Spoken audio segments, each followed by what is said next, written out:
The first step towards achieving your dreams is having the right coach. Get the best education with Ayurveda PG Preparation app and make your AIAPGETPSCAMO dreams come true. Download the app now. अब अपन देखते हैं आयु के बारे में, है ना, क्योंकि आयुर्वेद है तो आयु का वेद है, तो आयु के बारे में जानना है। तो निरुक्ति पढ़ते हैं, आयु इति जीविति काला, यानी जो आपका जीवन काल है वही आपकी आयु यानी एज कहलाती है। जितना जीवन काल है उतना आपकी एज जो है कहलाती है। तो आयु इति जीविता काला, आपका जीवन काल है, लाइफ स्पाइन है, वही आपकी आयु है। आयु की परिभाषा किसने दी है? हमेशा क्वेश्चन पहले रेफरेंस का बनता है, परिभाषा किसने दी है? तो आचार्य चरक ने दी है। आयु की परिभाषा किसने दी है? चरक ने दी है ना। चरक सूत्र अध्याय पहले में ही आता है। शरीर इंद्रिय सत्व संयोगो धारी जीवितम नित्यक अनुबंधस्य पराय रुच्यते, यानी शरीर इंद्रिय सत्व और आत्मा के संयोग को क्या कहते हैं? आयु कहते हैं। ठीक है, तो कोई व्यक्ति जो है आयु में जवान है, बूढ़ा है, ये कहां देख के पता चलता है? शीशे में देख के पता चलता है। SH, ये CI है ना, और ये सा है ना। इसको मैं क्या कहना चाहता हूं? शीशा। हमारे यहां शीशा किसको बोला जाता है? इसको उर्दू में कहते हैं आईना। शुद्ध हिंदी में कहते हैं दर्पण। और एक शब्द है शीशा, है ना, शीशा जो होता है। तो जब शीशा में देखकर आपको, जैसे उस जमाने में तो पता ही नहीं चलता होगा, है ना, लोग शीशे में देख के ही समझते हैं अरे मैं तो अभी तो जवान दिखता हूं, अभी बूढ़ा दिखता हूं। देखकर आयु का ज्ञान होता है कि आप जवान हो, बूढ़े हो, क्या में देखेगा? शीशा में देखेगा।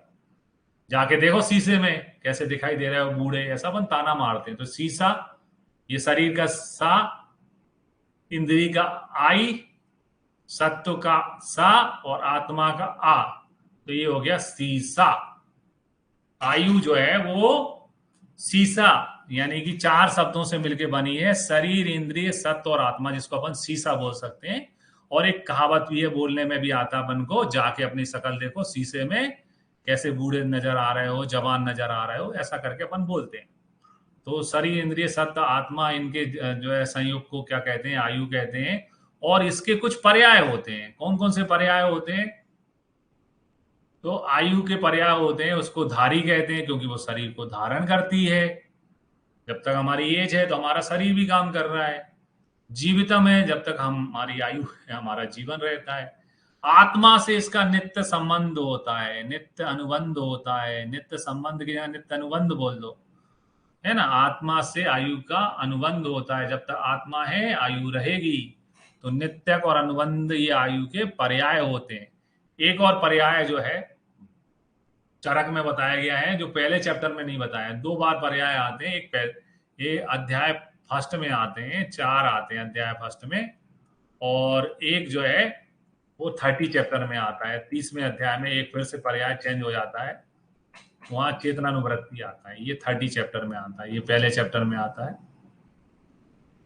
और ये 30 चैप्टर में आता है। जब 30 चैप्टर में फिर से बताते हैं अध्याय 30 में, तो एक चेंज हो जाता है, चेतनानुवृत्ति आ जाता है। ठीक है, चेतनानुवृत्ति आ जाता है, ये अपन को ध्यान रखना है। तो ये आयु के पर्याय हैं। आयु शरीर का धारण करती है, इसके लिए धारी कहते हैं। आयु जब तक रहती है जीवित रहते हैं, जीवितम कहते हैं। आत्मा से इसका नित्य अनुबंध रहता है, संबंध रहता है, तो नित्य का अनुबंध कहते हैं। चेतनानुवृत्ति कहते हैं। चेतना यानी अपने पास अपने सेंस हैं, वो काम करते हैं जब तक अपनी आयु होती है, जीवन होता है। यहाँ पर कुछ चीजें हमें ध्यान रखना है कि जैसे नित्यक है वो आयु का पर्याय है, लेकिन नित्यक काल का भेद है।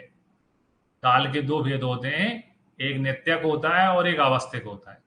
तो आपको क्वेश्चन अच्छे से पढ़ना है। What kind of question asked, question क्या पूछा गया है? क्वेश्चन ये पूछा गया है कि नित्यक किसका पर्याय है, कि क्वेश्चन ये पूछा गया कि नित्यक किसका भेद है? अगर भेद पूछा गया है तो फिर उसका आंसर क्या है? काल। और अगर पर्याय पूछा गया तो उसका आंसर क्या है? आयु। ऐसे दोष के भेद होते हैं, अनुबंध और अनुबंधय। अनुबंध अनुबंधयो विशेष करते हो बहु भेदो दोष भेदा, दोष के भेद होते हैं अनुबंध अनुबंधय। तो अनुबंध जो है वो परतंत्र होता है, आपने कॉन्ट्रैक्ट साइन कर रखा है, 1 साल में कोर्स करा के दोगे पूरा कंप्लीट, तो आप दूसरे पे डिपेंडेंट हो गए, अनुबंध हो गया, तो आप क्या हो गए, परतंत्र, दूसरे पे हो गए। और अनुबंध यानी कि आपने कहा धरो अपनी नौकरी, हम नहीं कर रहे, तो बंधय धय धय जिसमें आता है ना, एक गांव वालों में कहावत चलती, धरो अपनी नौकरी, हमें नहीं करने। तो जो स्वतंत्र होता है वो अनुबंधय होता है, और जो अनुबंध होता है वो परतंत्र होता है। अनुबंध हमेशा दूसरे से साइन किया जाता है, तो ये अनुबंध हो गया, हमारे कोच हैं, हमारे वो हैं। तो ऐसे करके दोष के दो भेद होते हैं, अनुबंध और अनुबंधय, जिसको बागवट ने नाम दिया है स्वतंत्र और परतंत्र, क्योंकि ये चरक विमान के हिसाब से पढ़ रहे हैं 5-6, लेकिन बागवट ने इनके नाम चेंज करके इनको क्या नाम दे रखे हैं, अष्टांग हृदय कांड ने इनके नाम चेंज कर रखे हैं, इनको बोला है स्वतंत्र और परतंत्र।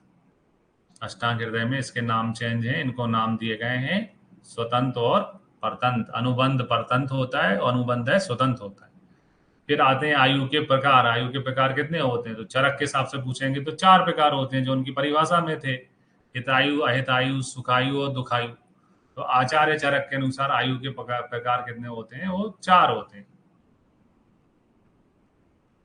सुश्रुत के अनुसार पूछ लें आपसे आयु के कितने प्रकार होते हैं, तो सुश्रुत के अनुसार आयु के प्रकार जो हैं वो 3 होते हैं। सुश्रुत संहिता के 35वां अध्याय है, आत्रोपकरणी अध्याय, सूत्र स्थान का 35वां अध्याय, उसमें बताए गए हैं कि 3 प्रकार की आयु होती है, एक दीर्घ आयु होती है, एक मध्यम आयु होती है और एक अल्प आयु होती है।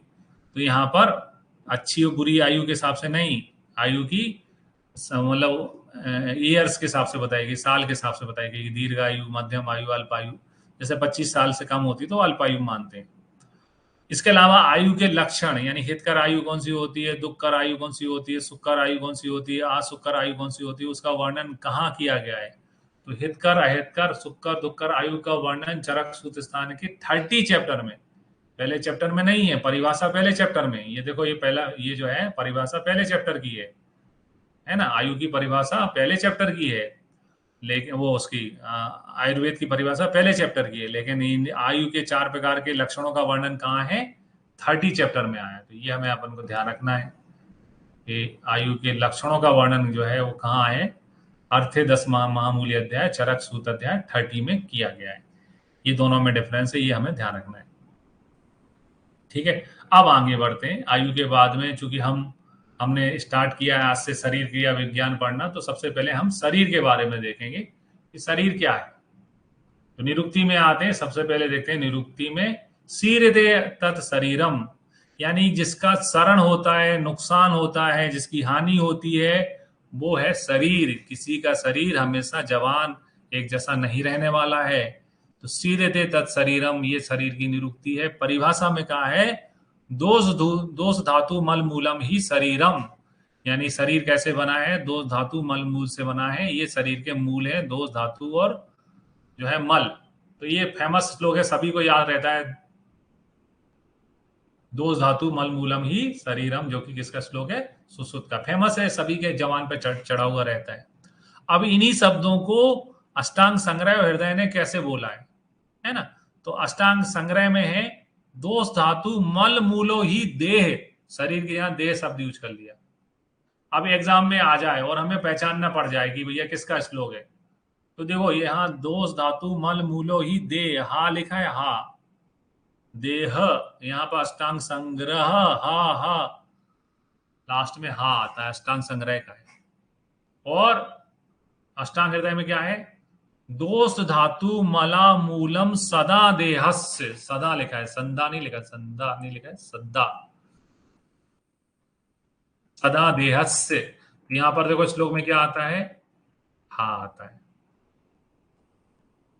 ये पहचानने के तरीके होते हैं, श्लोक आ जाएगा तो कैसे पहचानेंगे। हिंदी में तो कोई मीनिंग ही नहीं निकलना है कि दोष धातु मल जो है वो शरीर के मूल है, तो हिंदी का कोई क्वेश्चन बनता नहीं। यहाँ पर लास्ट से अपन पहचान सकते हैं, और यहाँ से ये शब्द तो अपने लिए तो यहाँ हृदय जो है काय के लिए बना है, हृदय हमारे शरीर में सदा काम करने के लिए बना है, सदा काम। पूरी उम्र धड़कता रहता है, जिस दिन बंद कर देगा आयु खत्म। तो सदा सदा वाला श्लोक जो इसमें सदा शब्द आता है वो हृदय का है, यानी जिसमें जिसके श्लोक में सदा शब्द आता है वो किसका है? हृदय का है। अब आते हैं विशेषता में, यानी शरीर की विशेषता क्या है। तो विशेषता में कहा है चेतना अधिष्ठान भूतम, जो चेतना का स्थान है, आत्मा जिसमें निवास करती है, पंच महाभूत विकार समुदात्मक, यानी जो पंच महाभूतों के विकार से बना है। हमारे शरीर में अलग अलग चीजें अलग अलग महाभूत के विकार हैं। जैसे अस्थि है तो वो पृथ्वी महाभूत से बना है, रस धातु है तो वो जल महाभूत से बनी है, अग्नि है तो वो पित्त है तो अग्नि महाभूत से बना है। तो ऐसे सभी महाभूतों के विकारों के समूह से जो बना है और समयोग वाही जो आपस में मिलकर काम करते हैं वो हमारा शरीर है। ये चरक ने बताया है चेतना अधिष्ठान भूतम पंच महाभूत विकार समुदात्मम सम सम सम योग वाही। ये चरक सारी स्थान में आता है। किसकी लाइन है? चरक की लाइन है। अब आते हैं संगठन के हिसाब से बात करते हैं, यानी शरीर में बॉडी कंपोजिशन जिसे कहते हैं। मॉडर्न में बड़े बड़े शब्द यूज किए जाते हैं कंपोजिशन। तो शक्ति रूप द्रव्य जो है वो दोष है, यानी दोष जो है उनमें क्षमता होती शरीर में किसी चीज को खराब करने की, बेकार करने की, अच्छा करने की। तो शक्ति रूप जो है दोष है। शक्ति युक्त दोष कहाँ रहते हैं? धातुओं में रहते हैं। तो शक्ति युक्त कौन है? धातु है ना। दोष कहाँ रहते हैं? धातु में। तो शक्ति युक्त हो गया धातु। और जिसमें शक्ति नहीं होती, शक्ति होती तो अपन शरीर में से बाहर क्यों निकालते? शक्ति नहीं होती, शक्तिहीन क्या होते हैं? मल। तो शक्ति रूप जो है वो दोष है। शक्ति रूप क्या है? दोष। शक्ति युक्त होते हैं धातु और शक्तिहीन होते हैं मल। रूप दिखाते हैं दोष, है ना, और युक्त है धातु और हीन है मल।